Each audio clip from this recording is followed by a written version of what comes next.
Combinatorial biosintesis. Apakah yang dimaksud dengan combinatorial biosintesis? Combinatorial biosintesis merupakan suatu aplikasi dari rekayasa genetika yang digunakan untuk mengubah jalur biosintesis suatu produk bahan alam, sehingga dapat dihasilkan suatu senyawa baru atau dapat dihasilkan modifikasi struktur dari suatu senyawa bahan alam dengan memanfaatkan mesin yang ada pada suatu organisme, umumnya bakteri dan tanaman. Teknik ini pertama kali diperkenalkan oleh David Hopwood pada tahun 1985. Berikut ini adalah contoh biosintesis secara alami yang ada pada tumbuhan. Misalnya di sini adalah jalur biosintesis dari senyawa golongan flavonoid, yaitu naringenin. Proses atau jalur biosintesis ini dapat dimodifikasi dengan teknik kombinatorial biosintesis, misalnya dengan menambah bahan baku atau substrat atau prekursor dari luar organisme, ataupun dengan cara memodifikasi enzim yang terlibat pada jalur biosintesis sehingga yang diproduksi bukan hanya naringenin, melainkan senyawa-senyawa baru lainnya. Contoh yang lain terkait dengan penggunaan kombinatorial biosintesis untuk menghasilkan senyawa baru adalah sebagai berikut. Gen penghasil aktinorhodin disisipkan atau dimasukkan ke bakteri Streptomyces sp AM7161, di mana bakteri ini secara alami menghasilkan medermisin. Sisipan dari gen penghasil aktinorhodin kepada Streptomyces sp AM7161 akhirnya menghasilkan senyawa baru, yaitu mederhodin A, di mana mederhodin A ini mengandung gugus hidroksil atau gugus OH yang merupakan karakteristik dari aktinorhodin. Contoh lainnya adalah sisipan atau memasukkan gen penghasil aktinorhodin ke dalam Streptomyces violaceruber yang secara alami menghasilkan senyawa dihidrogranatisin. Senyawa baru yang diperoleh dari modifikasi jalur biosintesis yaitu dihidrogranatirhodin, di mana kalau kita lihat strukturnya di bagian tengah adalah stereocenter yaitu isokroman quinon, dan di bagian ujung terdapat konfigurasi dari aktinorhodin, sedangkan di ujung lainnya mengandung konfigurasi dari dihidrogranatisin. Manfaat yang kedua dari kombinatorial biosintesis adalah untuk melakukan modifikasi struktur. Mengapa perlu dilakukan modifikasi struktur senyawa bioaktif? Salah satu tujuannya adalah untuk drug development atau pengembangan obat baru, di mana modifikasi struktur ini diharapkan dapat memperbaiki profil farmakokinetika obat yang erat kaitannya dengan absorpsi, distribusi, metabolisme, dan ekskresi. Berikut ini adalah contoh hasil dari modifikasi struktur dengan metode kombinatorial biosintesis. Senyawa rifamycin B secara peroral tidak aktif. Namun, apabila dirubah strukturnya menjadi senyawa rifampicin, maka senyawa ini dapat aktif secara peroral. Selain itu juga potensinya akan meningkat.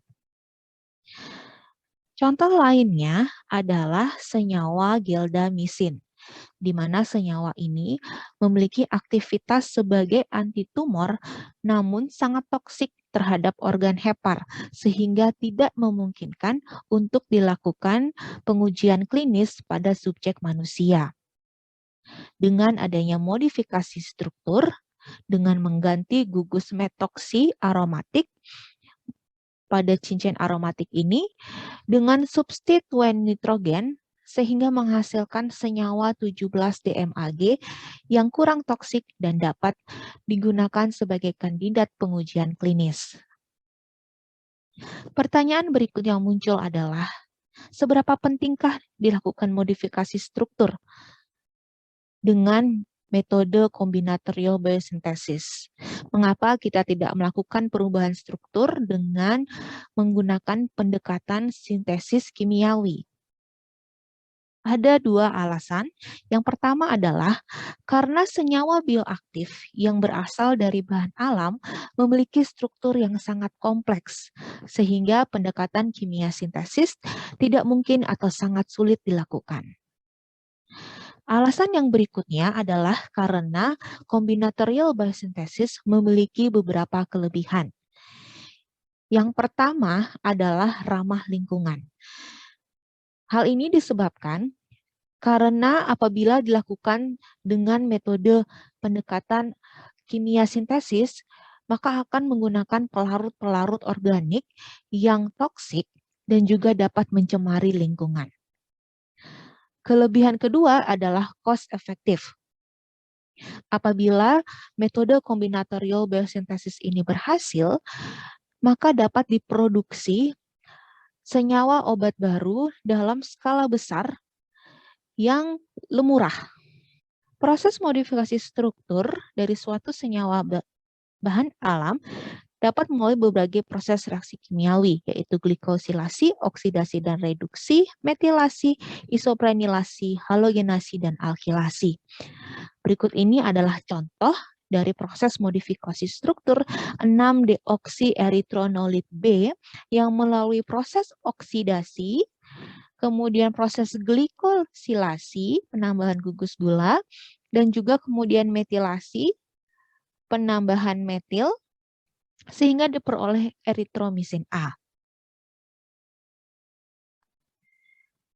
Selanjutnya kita akan membahas metode kombinatorial biosintesis. Ada 3, yang pertama adalah precursor directed biosynthesis, kemudian enzyme level modification, dan pathway level recombination. Metode yang pertama adalah precursor directed biosynthesis.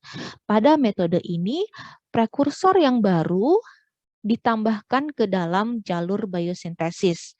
Prekursor tersebut merupakan bahan baku atau building block baru yang digunakan untuk membuat senyawa atau produk yang baru. Contohnya adalah produksi senyawa propargyl prenomensin pada bakteri Streptomyces cinnamonensis A495, di mana senyawa yang baru ini ternyata memiliki aktivitas sebagai antitumor pankreas. Secara detail dapat dijelaskan sebagai berikut. Bakteri Streptomyces cinnamonensis secara alami menghasilkan produk atau senyawa bioaktif yang disebut monensin. Bakteri ini memiliki enzim asil transferase yang pada jalur biosintesisnya bertugas untuk memperpanjang atau menambah rantai samping dari senyawa yang diproduksi. Pada metode ini, dimasukkan building blocks yang baru, yaitu propalgyl malonyl N-asetilcysteamine, sehingga proses biosintesis bukan lagi menghasilkan senyawa monensin, melainkan senyawa baru, yaitu propalgyl premonensin. Metode kombinatorial biosintesis berikutnya adalah enzyme level modification yang terdiri dari 3 jenis, domain swapping, site-specific mutagenesis, dan directed evolution. Yang pertama kita akan membahas tentang domain swapping. Domain merupakan satu unit atau satu bagian yang ada di dalam enzim yang bertanggung jawab untuk fungsi tertentu. Domain dari satu enzim akan ditukar atau dimasukkan ke enzim lainnya. Contohnya sebagai berikut, Enzim eritromisin MPKS memiliki domain AT dan domain beta karbon processing yang diperlukan untuk memproduksi senyawa 6-DEB. Domain tersebut akan dimasukkan atau di-swapping ke dalam rapamycin MPKS sehingga enzim ini juga akhirnya dapat memproduksi senyawa 6-DEB atau disebut dengan analog dari 6-DEB. Namun di sisi lain, metode dari domain swapping ini memiliki kelemahan, yaitu struktur protein yang berubah secara menyeluruh, sehingga fungsinya juga berubah. Jadi senyawa analog yang dihasilkan bisa saja menjadi tidak larut atau aktivitas biologisnya berubah, serta perolehan produk atau perolehan senyawanya berkurang. Oleh sebab itu, dikembangkanlah metode yang lainnya, yaitu metode site-specific mutagenesis. Pada metode ini, dilakukan mutasi gen pada bagian dari domain tertentu. Sehingga yang terjadi adalah perubahan substrat dari domain enzim tersebut. Misalnya sebagai berikut. Ini adalah domain AT dari MPKS 6-DEBS. Domain ini akan dilakukan mutasi dengan melakukan penempelan kunci S2107A. Mutagenesis ini akan mengubah substrat dari domain AT yang tadinya adalah metil-malonyl-CoA menjadi fluoromalonyl-CoA. Perubahan ini menyebabkan kemampuan memasukkan atom F ke dalam kerangka poliketida yang merupakan produk dari enzim tersebut, sehingga diperoleh senyawa analog dengan gugus F, di mana senyawa yang mengandung gugus F ini dapat digunakan untuk drug development.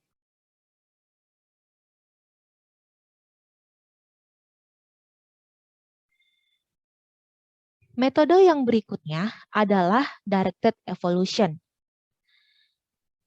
di mana pada metode ini dilakukan perubahan atau evolusi pada tingkat kromosom. Berikut ini adalah contoh dari kromosom Pantoia agglomerans.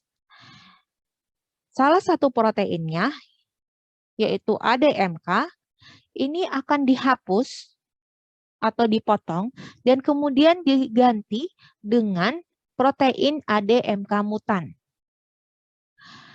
Hasil evolusi dari kromosom ini mendapatkan 4 senyawa baru, yaitu senyawa 4, 5, 6, dan 7, di mana 3 diantaranya memiliki aktivitas antibakteri terhadap Escherichia coli. Metode yang terakhir adalah pathway level recombination. Pada metode ini, jalur biosintesis dilakukan modifikasi, yaitu dengan menambahkan satu atau beberapa enzim pada jalur biosintesis yang sudah ada, sehingga pada akhirnya diperoleh senyawa baru. Sebagai contoh adalah penambahan beberapa enzim pada yeast rekombinan. Hasil penambahan enzim ini menghasilkan 2 senyawa baru, yaitu soya sapogenol B dan gypsogenic acid yang merupakan senyawa golongan pentasiklik triterpenoid. Secara alami, senyawa ini tidak ada di dalam yeast, namun dengan proses rekombinasi, kita dapat memproduksi senyawa baru, yaitu soya sapogenol B dan gypsogenic acid. Berikut ini adalah contoh dari produk kombinatorial biosintesis, yaitu 3 senyawa antibiotik, yaitu mitramisin, mikakosidin, dan metimisin. Sekian video pembelajaran kali ini. Terima kasih sudah menyimak.